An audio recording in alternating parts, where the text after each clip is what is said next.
As empresas perceberam que o ambiente empreendedor é um ambiente que estimula a inovação, que é muito diferente do ambiente que a gente viveu até hoje, vive nas empresas, né?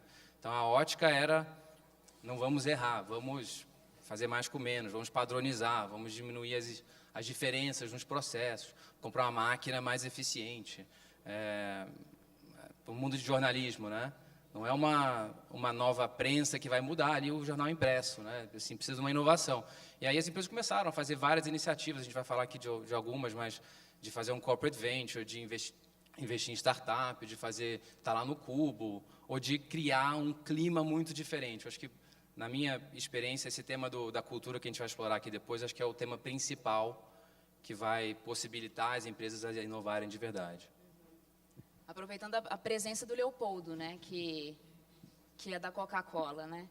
Conta pra gente, assim, o que eu queria saber é se na prática esses projetos, né, de incentivar o empreendedorismo dentro da empresa, ou de, né, capturar aí essa força, essa energia inovadora que vem de fora, isso tem funcionado?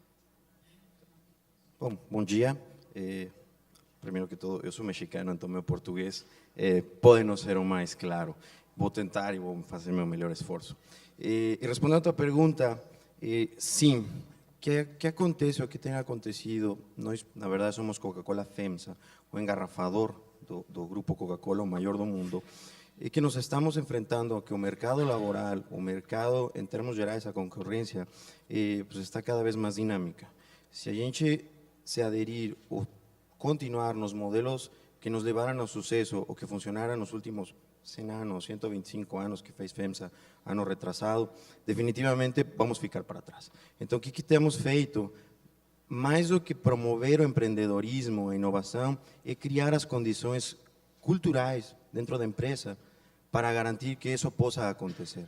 Uma cultura de accountability, uma cultura de curiosidade, uma cultura que permite com que as pessoas façam o melhor e sejam responsáveis não apenas pela inovação, e sim pelo resultado.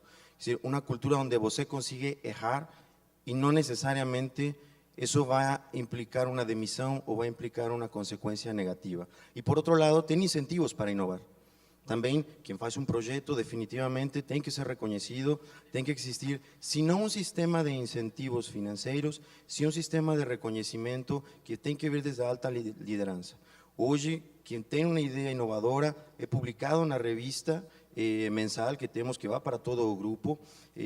Existe, sim, uma prioridade por parte dos diretores de cada uma das áreas para garantir que essas ideias inovadoras ou esse empreendedorismo, essas pequenas empresas dentro da companhia, floresçam.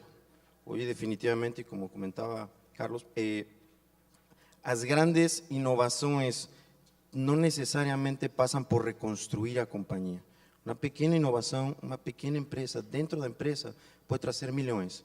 Só para vocês terem uma ideia, ano passado tivemos uma ideia de reutilizar as camadas de Chapatex. Algo muito simples. O que acontece se ao invés de jogá-las fora, reutilizo 30 milhões de reais só em um ano? Então, esse tipo de inovações pequenas, essas pequenas deram pé a uma área inteira. Então, hoje temos já também uma área de excelência operacional, que basicamente é um pequeno startup dentro da companhia, que busca justamente esses elementos, essas pequenas inovações, essas pequenas ideias para potencializá-las. A inovação para vocês, então, está sempre ligada a redução de custos? Não necessariamente, tem uma abrangência maior. Estamos tentando ter inovação, lógico, sempre estará ligada à redução de custos, definitivamente, mas também o que estamos tentando, e cada vez mais, incentivar o que chamamos o footprint, quer dizer, não apenas diminuir custos, sino que quais são os elementos que eu vou deixar, qual é a marca que vamos deixar como companhia. Footprint é a pegada social. Exatamente, diz, né? A pegada social. Hoje, por exemplo, na missão da companhia é criar valor econômico e social, que se está embutido. Então, e um dos valores dentro da companhia é inovação, desenvolvimento integral dos colaboradores. E quando falamos integral, não exclusivamente o lado profissional, e sim também a parte pessoal e, logicamente, pues, de muito relacionamento com as comunidades. Aproveitando que você está com a palavra, como eu te disse, eu ouvi que você não gosta das palavras empreender e inovar, né? Me conta um pouco do seu Sim, desgosto. en un foro que ni ese complexo dizer que no es que no gosto. Eu venho aqui a dizer que não gosto, não imagina. Não, mais do que não gostar, o que acontece? Quando eu falo para uma pessoa, quando eu convido alguém para ser inovador, pode ficar um pouco no ar. Ah, você tem que ser inovador. E aí? É mais fácil quando eu coloco uma cultura, quando eu defino quais são os comportamentos esperados de uma pessoa que fomentam a inovação. É decir, não posso ser inovador em um ambiente onde não tem confiança. Não posso ser inovador em um ambiente onde não tem accountability. Não posso ser inovador em um ambiente cheio de regras. Então, nós o que estamos fazendo, mais do que dizer somos inovadores ou empreendedores, vamos transformar a cultura da empresa para garantir que os comportamentos de inovação ou empreendedorismo sejam aceitos e que sejam também premiados. Hoje, por exemplo, um dos nossos valores fundamentais é, e a gente chama os BIs, não? Uma das atitudes da liderança. Uma das atitudes da liderança é be curious. Ou seja, você tem que ser curioso, você tem que estar procurando novas formas de fazer as coisas.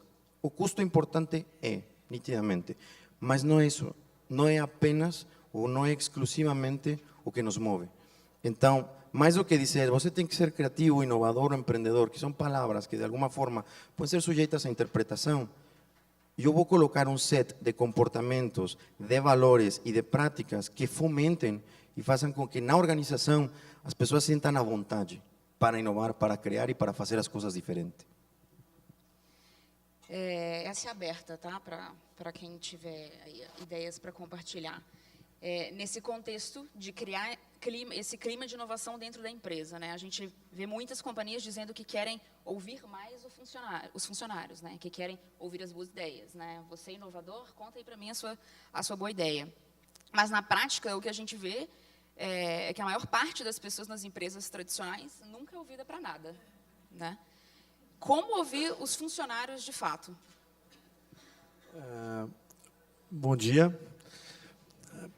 Eu vou falar um pouco do... É engraçado, pegando, né, falando um pouco do Leopoldo e o Carlos, para tentar pegar um pouco do contexto, eu acho assim que é muito interessante, quer dizer, que o Leopoldo está trazendo essa parte dessa pequena inovação, né, que isso efetivamente que vai transformando a empresa, do ponto de vista cultural, etc.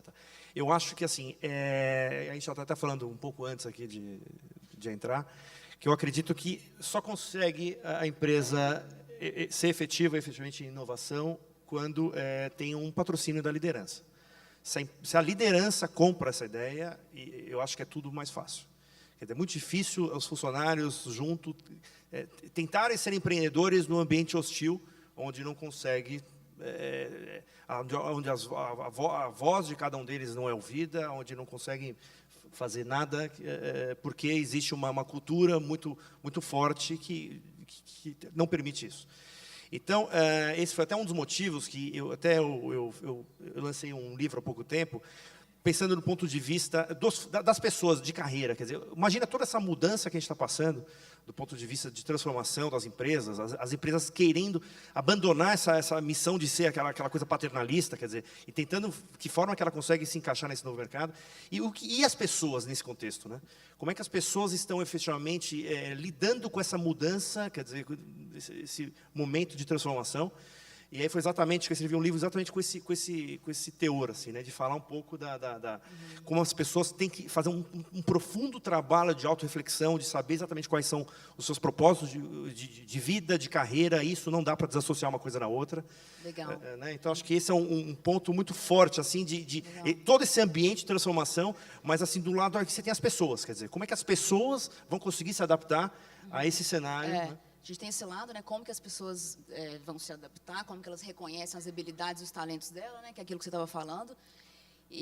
Mas aí eu volto à questão, como fazer para ouvir essas pessoas, né? A partir do momento em que ela fez ali o autoconhecimento dela, ela tem ali as habilidades para compartilhar, a gente tem organizações que têm milhares de funcionários, como de fato você vai identificar a boa ideia daquele cara, né? Carlos, você que transita aí assim, a gente está concordando que a forma como ouvir as pessoas é criando uma cultura diferente.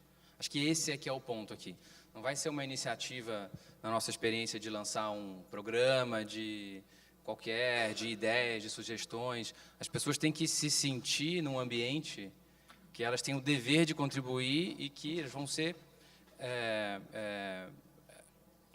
reconhecidas por isso depois, né? E é ok Tem muitos errar. concursos mesmo, né? Muitas empresas concursinho. Lança sua boa ideia e em 3 meses a gente... O Leopoldo falou lá dos valores e tal, é um negócio que a gente escuta, ele fala, puta, de novo, a colaboração, mas é isso mesmo, né? Assim, são várias coisas que são fáceis de entender e muito difíceis de fazer. Né? Aqui tem um grupo grande, vamos ver se dá certo esse experimento aqui. Quem de vocês se acha uma pessoa que tem uma boa habilidade de colaboração no trabalho? Olha, eu me dou bem com a minha equipe, né? Mais ou menos, sei lá, 90% aqui levantou a mão, 10% ficaram meio na dúvida. Agora, a pergunta é o seguinte, se você olhar para o lado de vocês, para os seus pares ali, você acha que a maioria dos seus pares é muito boa em colaboração também ou não? Então, estou vendo uns 15%, né? Então, alguma coisa errada, né? Então, a gente se acha muito melhor do que todos os nossos pares e essa conta não fecha. Isso é fruto de como as empresas estão estruturadas, né? Assim, o sistema político dentro das empresas, o sistema de incentivos dentro das empresas, e não dá para ter um ambiente inovador se a gente não trabalha junto, né? Assim, a gente, nos últimos 10 anos na Egon, no mundo, contratou um monte de Chief Transformation Officers, né? São os caras que, teoricamente, salvadores da pátria, que vão chegar nas empresas e botar a inovação, botar o empreendedorismo e tal. Que empresa tem Chief Transformation? Tem um monte de empresas que tem Chief Transformation Officer, um monte de empresas. E aí, o que ele faz? Ele é o coitado responsável por, sozinho, tentar transformar aquela empresa para um caminho que nem o CEO sabe, né? Então, obviamente, esse desafio falhou durante os primeiros 5 anos que a gente estava tentando embarcar nessa onda, porque não adianta, pode ser um cara super visionário, um cara muito, muito profundo de tecnologia, bom com gente, mas se ele está numa empresa muito retrógrada, ele não consegue funcionar. Então, os casos de sucesso que a gente viu no passado, de empresas que conseguiram se transformar e ficaram realmente inovadoras, são empresas que conseguiram criar uma cultura diferente dentro, né? Então, coisas que deixam a gente muito desconfortável hoje. Se eu estou numa reunião aqui de diretoria, eu tenho uma ideia muito diferente da do André, e ele é meu par. Naturalmente, a gente pensa assim, putz, será que eu vou falar para o André que eu acho que é totalmente errado o que ele está achando? Ou depois eu vou chegar da reunião e falar, então, André, o que você acha, tal? Deixa eu botar aqui a minha ideia, ele bota a sua. A gente vai acordar aqui e ficar com o pior das minhas ideias e o pior das ideias dele. Isso é totalmente contra você criar alguma coisa nova que seja útil. Então, a gente tem que estar num ambiente novo, corporativo, onde a gente discute vigorosamente as ideias. Não tem nada contra o André. Eu quero levar a ideia dele para um outro lugar, bem melhor, e ele é a minha. Isso tem que ser normal. A gente tem que se sentir bem. E, no fundo, hoje a gente se sente mal fazendo esse tipo de coisa. Saber conviver com as diferenças, né? Quer dizer, construir com as diferenças, né? Tem vários outros exemplos de comportamentos que precisam mudar. Então, a resposta é como é que a gente escuta as pessoas. As pessoas têm que estar num ambiente onde elas conseguem falar e elas se colocam numa posição de contribuir. Você pode ser o cara da contabilidade, mas se você inovar em como você fecha o balanço do dia, sei lá, as inovações vêm daí, né? Só um parênteses, Chief Transformation, eu vou adicionar na minha lista de Depois a gente faz uma nomenclaturas a serem estudadas. Já fiz essa, tem Chief Inspiration, Chief Magic, até Chief Magic Officer tem. Eu vi Chief Happiness Officer. Chief Happiness, E Chief contribuindo Ghost Officer. E contribuindo um pouco também sobre a mesma pergunta, uma forma que nós, pelo menos, temos achado também interessante para fazer com que as ideias da base, os diálogos da base, cheguem até o topo é Interactive Leaders. Quer dizer, eu, cada certo tempo, tenho que sentar, por política, a um diretor de primeiro nível em uma unidade operativa, em uma fábrica, em uma bodega. Quer dizer, quebrar um pouco esses paradigmas da hierarquia, não? Putz, que o chefe, então, ai, tenho uma ideia, mas não sei se eu falando para o diretor, meu chefe vai ficar desconfortável. Esse tipo de coisas estamos quebrando. Então, faz com que todos os chefes dentro da organização saibam que vai ter eventualmente um fórum onde os liderados deles vão ter um espaço aberto, sem pauta, sem restrições, sem RH do lado, com, por exemplo, o presidente da companhia. Hoje, o diretor de RH está em um evento semelhante, numa unidade operativa em Osasco. Sexta-feira, o presidente da FEMSA Brasil vai estar em um evento semelhante em Porto Alegre. Então, consistentemente, isso vem acontecendo. No começo era, mas você vai sentar o presidente na bodega? Vou realmente. Porque aqui temos que ter diálogos abertos e francos. Não adianta eu ter uma agenda oculta e todo mundo feliz e contente quando está o chefe, mas quando vai embora todo mundo falando, não, vamos a quebrar um pouco essas barreiras na comunicação. Então isso faz com que todo mundo comece a dialogar um pouco mais, até para se alinhar antes do chefe chegar. Então estamos motivando um pouco a força, mas estamos motivando esse tipo de diálogos. E é bem bacana, porque ideias interessantes surgem. Esse movimento todo de empreendedorismo levantou muito a bola do founder, né? Do fundador, do cara que tem uma boa ideia, cria startup e tal. E rola um sentimento, às vezes, assim, eu tenho a impressão que quem não é founder é loser, né? Assim, legal mesmo é quem cria algo diferentão. Como é que faz quando nas empresas tradicionais, né? Assim, quando você tem essa mentalidade, quando você tem essa mentalidade de que quando todo mundo não quer ser todo mundo, né? Quando todo mundo, principalmente essa geração aí dos millennials, né? Quer ser vista como inovadora. Vamos lá. É engraçado porque assim, quando a gente fala assim, até em criação às vezes de cultura, né, de colaboração, tudo. Eu já trabalhei em empresas que a gente coloca, vamos supor, uma equipe, sei lá, de 20 pessoas, o meu time, por exemplo, para falar, pessoal, ó, uma oportunidade agora de a gente abrir ideias sobre esse tema. Pessoal, fica mudo. É engraçado isso, que às vezes, mesmo com o ambiente de colaboração, para puxar isso das pessoas, não é uma coisa tão simples. Quer dizer, não é só uma empresa mudar o shift e falar assim, ó, pessoal, agora vamos todo mundo colaborar, agora mudou. As pessoas vão ficar travadas no primeiro momento, pode ser que depois elas vão devagarinho, engajando, mas não tem uma resposta imediata. Então, por isso que eu acho assim que é um trabalho, não pode ser uma coisa gratuita, apenas da moda, tem que ser uma coisa efetivamente consistente. Quer dizer, é o que o Leopoldo falou, que a inovação tem que estar nas pequenas coisas, é orgânico, não é inorgânico, vamos agora transformar o valor de uma empresa centenária numa coisa, não vai rolar. Eu acredito que são as pequenas coisas, eu acho que são as pequenas contribuições e começando a criar essa cultura e começar a destravar as pessoas. Falar assim, puta, então quer dizer que eu posso ter uma ideia. É muito engraçado isso. Às vezes, quando você solta uma oportunidade para as pessoas colaborarem, às vezes as pessoas ficam totalmente paradas. Assim, não, aqui você pode falar. Fala, o que você acha? Todo mundo fica assim.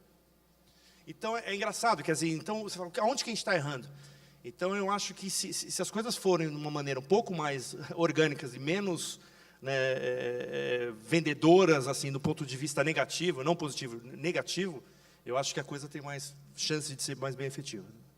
Vou complementar esse ponto, assim, sobre o founder, né, que você perguntou, que eu acho que é uma ilusão inicial que a gente olha, né, na verdade, porque é fácil você olhar os caras que lançaram as empresas e tal, e falar, putz, esse cara tem metade da minha idade, já tem 1 bilhão de valuation e tal, sou um loser, né? O cara...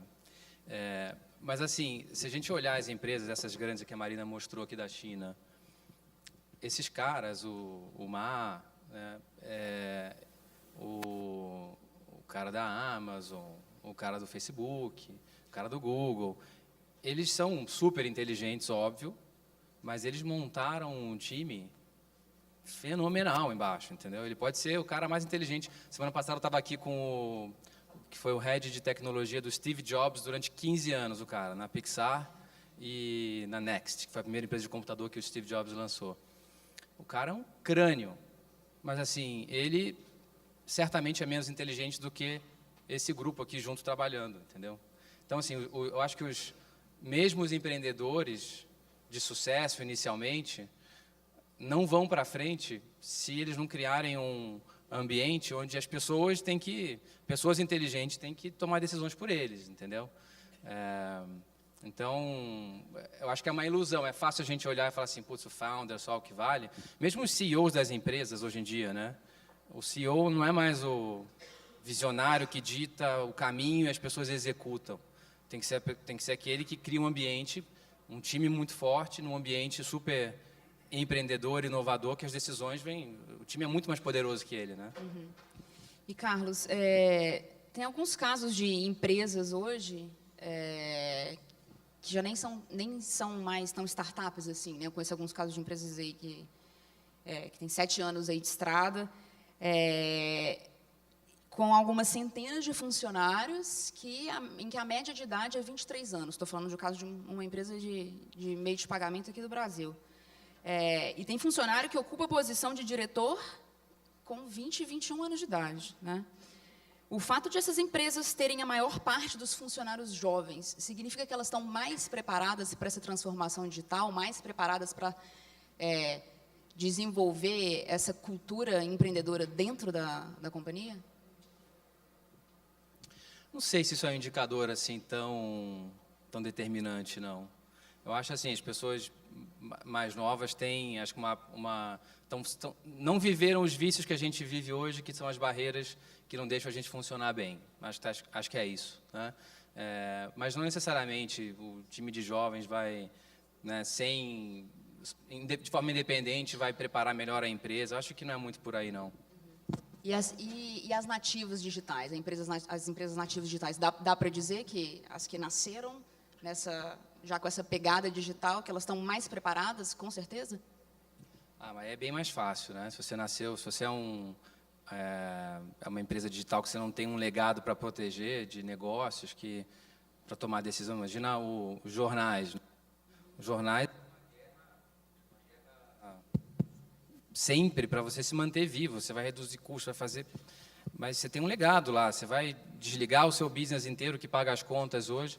Então assim, é um ambiente que se você está tentando inovar num ambiente que você teve sucesso até agora, é muito mais complicado, porque você tem que defender o seu turf, eles têm que pagar as contas, né? Uma empresa digital não, pode ir lá, você conseguiu dinheiro de investidores, tem um mando de dinheiro para queimar nos próximos anos, vai tentando, né? Não tem muitas amarras, né? Mas isso não necessariamente garante o sucesso, né? Dependendo do modelo de negócio, né? Temos exemplos aí que fracassaram. Tem muito mais startups que falham do que funcionam, né? É engraçado que eu conversei com o dono de uma grande empresa de mídia aí do mercado há pouco tempo. E aí, engraçado, ele falando para mim assim, André, o que você acredita no futuro, né, do grande grupo de mídia, né? E aí, eu falei uma coisa para ele que, óbvio, que incomoda, mas assim, cara, vocês donos, né, de negócio de mídia, se vocês tirarem o karma de ter sido enormes e quererem se transformar numa empresa que seja lucrativa, menor, ágil, inovadora, eu vejo um futuro super promissor para vocês. Mas vocês não vão ter o tamanho que você tinha há 10 anos atrás. E é engraçado, é um pouco desse passado, né? Quer dizer, o passado me condena, quer dizer, assim, às vezes do ponto de vista, assim, eu já fui daquele tamanho, e quer dizer, para ele colocar na cabeça dele que ele pode ser 1/3 daquele tamanho, mas uma empresa supermente eficiente, é engraçado que para algumas pessoas mexe um pouco, né? Quer dizer, assim, puta, mas eu já fui uma empresa de 1 bilhão, eu falei, não é mais. Vai ser uma empresa de 200 mil, de 150 milhões, só que é uma empresa que pode ser super lucrativa, pode estar pensando em crescimento, às vezes não só orgânico, mas crescimento inorgânico, quer dizer, outras linhas de negócio que você possa fazer o crescimento da empresa. Então, é interessante quando, às vezes, alguma empresa briga com esse passado, e às vezes o que faz com que emperra, dar os passos ali, né, pensando de crescimento, etc. Leopoldo, como que é para os altos executivos que não são nativos digitais, né? Não tem familiaridade com as novas tecnologias? Como que é para as pessoas desse perfil assimilar as novas tecnologias? Como que você vê isso na Coca? Bueno, é complexo. Definitivamente, pues temos sim board de liderança que pues definitivamente no está tan habituado. e que tem certos paradigmas ainda hoje ao respeito da tecnologia, né? Hoje, pues, em algumas posições de diretoria ou no conselho mesmo, pues, tem pessoas que não estão acostumadas nem a pagar com cartão eletrônico, que hoje, PayPal, todo esse tipo de coisas ainda. Então, eu acho que a melhor forma, ou a forma que temos encontrado para mais ou menos tentar entrar nessa era digital, pues definitivamente com resultado. Quer dizer, não vai acontecer e não temos sido bem sucedidos em fazer com que as pessoas que não estão habituadas se habituem fácil. E mais sendo uma companhia do tamanho e com a história que tem, por exemplo, um engarrafador, é complexo. Definitivamente tem sido um dos grandes desafios, porque pues, bom, temos certo receio ainda, por exemplo, de implantar plataformas digitais. Esse ano, pela primeira vez, estamos otorgando smartphones para nossa força de vendas. Quer dizer, hoje, apenas em 2017, que eu entreguei um smartphone para o vendedor. E o motivo era porque eu achava que ele ia roubar, ou ia perder, ou ia entrar no YouTube, ou ia... E se não entra? E se ele já está habituado com essa tecnologia? E se ele utiliza essa tecnologia para ser mais eficiente na rotina de trabalho? E se eu, ao invés de colocar essa tecnologia como se fosse um pecado, eu entrego para ele falando, olha, eu acredito em você, eu confio, esse é um ativo importante, é uma ferramenta, utiliza para o bem. O que aconteceria? E a gente apostou.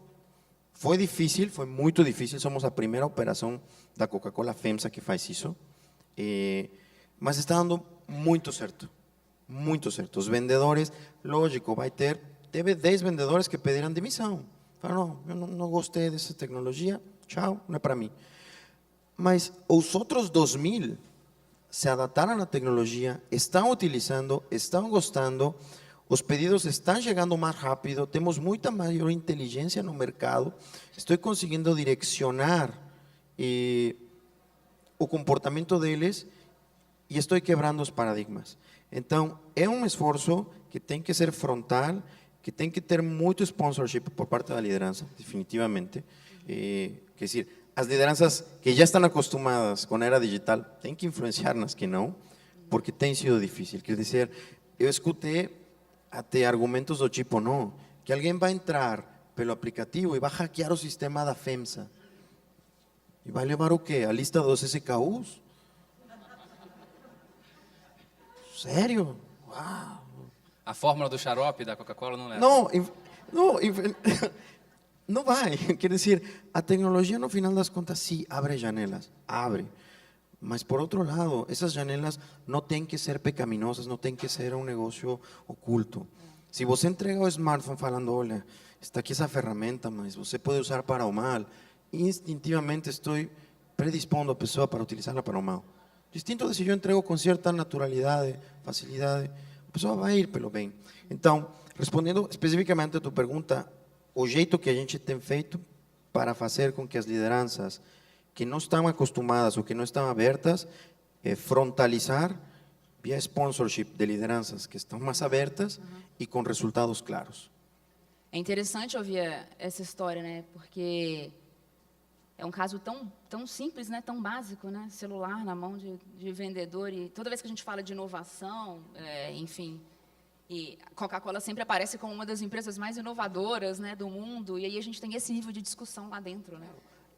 E tem, lógico, tem uma diferença entre Coca-Cola e os engarrafadores. Sim, sim. Os engarrafadores somos bem mais operativos. Sim, não talvez somos tão esse criativos. problema exatamente não seja deles. O sea, para nós, de alguma forma, os drivers sempre serão custo, eficiência, produtividade.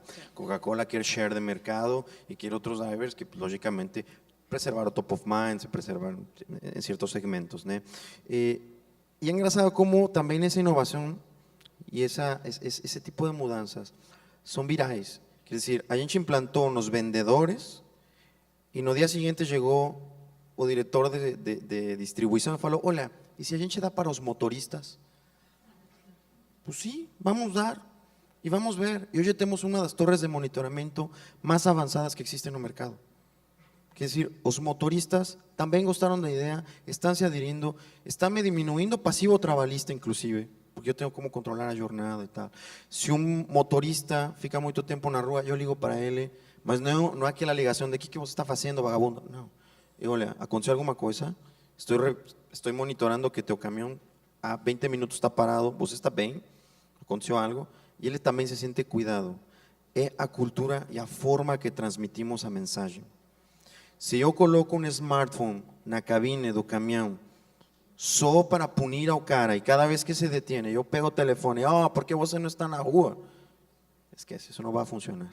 Se eu transformo a mensagem e é um negócio de confiança, colaboração, curiosidade, vai nessa porque dá para fazer. Quer dizer, temos que ser um pouco mais abertos, o que temos entendido que temos que ser um pouco mais abertos a acreditar na bondade. E que vai ter malandro? Vai. Vamos perder algumas linhas, alguns esmatos? Vai. Mas e o outro que não perdeu? Talvez compensa o crime. Sim. Carlos, você que tem... acho que você tem algumas coisas para complementar aqui também, porque você está diretamente nesse contato com os grandes executivos, né? Enfim, queria que você comentasse um pouco em relação a isso, né? Como é que esses CEOs estão assimilando essa questão da transformação. E aproveitando que você tem aí no seu currículo, essa experiência de selecionar grandes executivos, né, de Google, Facebook também, queria que você compartilhasse com a gente assim, o que essas empresas estão buscando, né? Quem são esses caras? Eu acho que na primeira parte da pergunta, assim, os executivos, os bons executivos sabem que essa mudança é uma mudança inexorável e estão tentando de um monte de formas se atualizarem, né?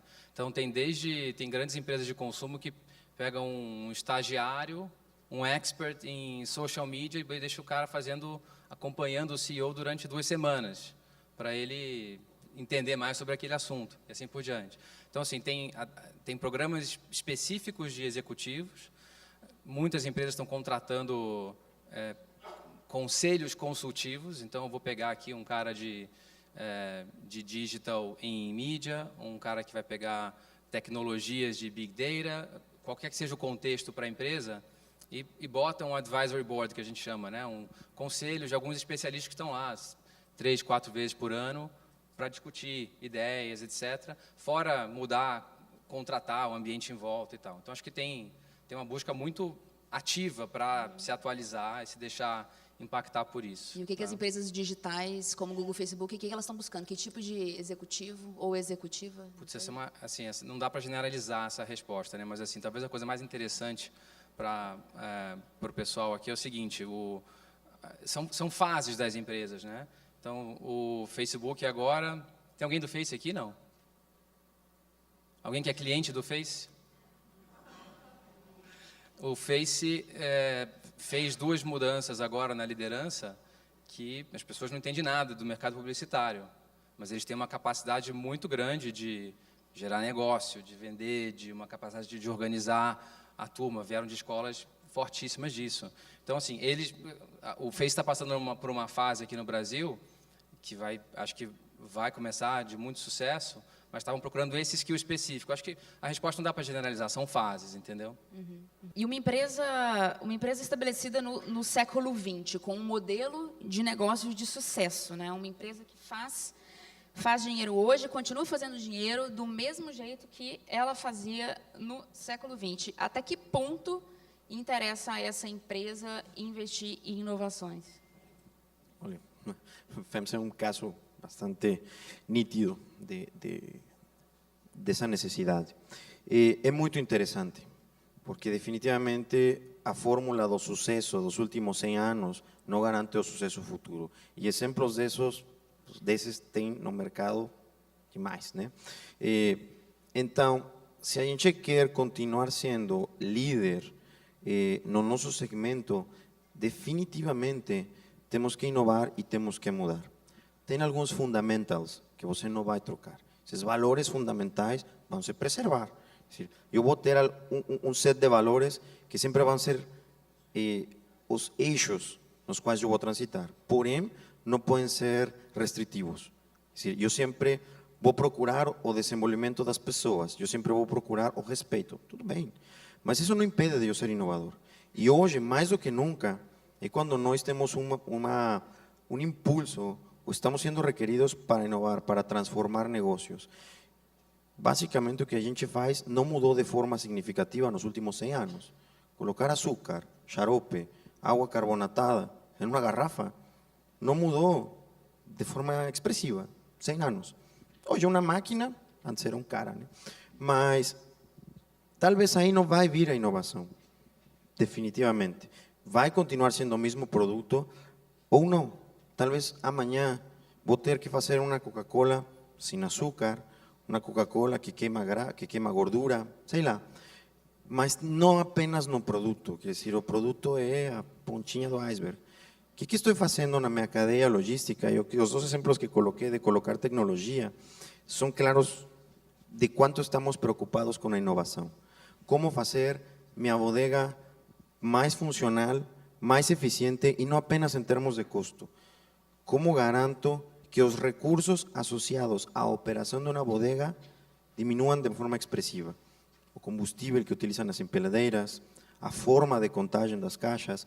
Então, isso definitivamente, hoje, nas empresas, ou pelo menos nos engarrafadores, é crítico. Porque incrementar um pouquinho a eficiência para ter mais custo, menos custo, isso todo mundo está fazendo e estamos fazendo há décadas. Vamos ter que começar a fazer inovações realmente transformacionais dos nossos modelos para garantir que continuamos tendo a rentabilidade que hoje temos. Se me permite só complementar, porque esse exemplo é um exemplo super bacana de coisas inovadoras que a FENSA tem feito, né? Mas se você pensar que a FENSA pode ser disrupted, né, para usar a palavra da moda, sem saber, está trabalhando em coisas que não são essas eficiências, né? Então, a Whirlpool lançou uma joint venture com a Ambev, de você fazer aquele produto B-Blend, né? Você tem lá a máquina de coca na sua casa. Você recebe como se fosse a Nespresso lá, né? São Xarope, várias bebidas na Pepsi. mesma máquina, né? O que acontece com os engarrafadores se esse negócio pega, né? Mas não pegou? Porque já tem um tempo que lançaram, Ainda né? não pegou. Mas acho que é um value proposition que é bem interessante, né? Eles a colocaram ideia é um boa, preço né? alto e tal. A ideia é muito boa. Mas assim, é só um exemplo. Se pegar ou se não pegar, Sim. imagina que não dá pra a ficar FENSA parado, eu entendi. Não dá pra ficar domina parado. esse espaço, né? Da Sim. Coca. Mas se ela não ficar parada, alguma coisa vai acontecer. Se ela ficar parada, Dá tempo de mais uma pergunta? Como que a gente está? Queria só um pontinho que acho que é André. importante, quer dizer, até no ponto de vista das empresas, se elas não tiverem essa mentalidade, eu penso no ponto de vista de retenção. Como é que eu vou conseguir segurar e formar talentos dessa empresa? Que esse é um ponto que a gente não falou, quer dizer, do lado sempre do ponto de vista da empresa, agora e do lado da pessoa. Sabendo que o tempo das pessoas cada vez mais está parecido com a água potável, né? A gente sabe que é esgotável e eu tenho que saber usar, quer dizer, até que ponto as empresas estão conseguindo fazer trabalho de retenção para efetivamente formar talentos e que essas pessoas não, quando percebem que a empresa não tem um eco, elas vão empreender, vão para outra coisa. Esse acho que é um ponto importante que é a visão aí do funcionário e da pessoa, do colaborador ali da empresa. Carlos, só para a gente fechar aqui o nosso painel de empreender dentro das corporações, né? Como é que você chega para um executivo que está há 5 anos de se aposentar, por exemplo, e diz para ele que ele precisa inovar, que ele precisa desenvolver o empreendedorismo dentro das empresas? Se ele não me perguntar o que ele precisa fazer para isso, é uma batalha perdida, né? Você não convence ninguém de fazer essas coisas. As pessoas precisam entender e querer fazer. Acho que acabou a época da gente falar, olha, vamos fazer isso aqui, siga essa linha, né? Isso tem que vir da gente. Acho que é isso, né? Gente, obrigada pela audiência. A gente não vai abrir para perguntas porque não dá tempo, mas se alguém quiser trocar alguma ideia com os nossos convidados, eles estarão ali à disposição. Obrigado, pessoal. Obrigado, Carlos. Obrigado, André. Obrigado, Leopoldo. Nayara. Pessoal, o desafio é gigante, né, para as empresas. Imagina criar numa empresa um ambiente onde a pessoa possa errar. É complicado, né? Falar é fácil, mas você implantar isso numa empresa, falar, vem cá, você pode errar. Na primeira reunião que o cara errou, todo mundo está olhando para ele, o que acontece? É difícil, né, essa implantação de uma cultura numa empresa. O desafio é gigante. Muito interessante esse painel, vocês estão de parabéns.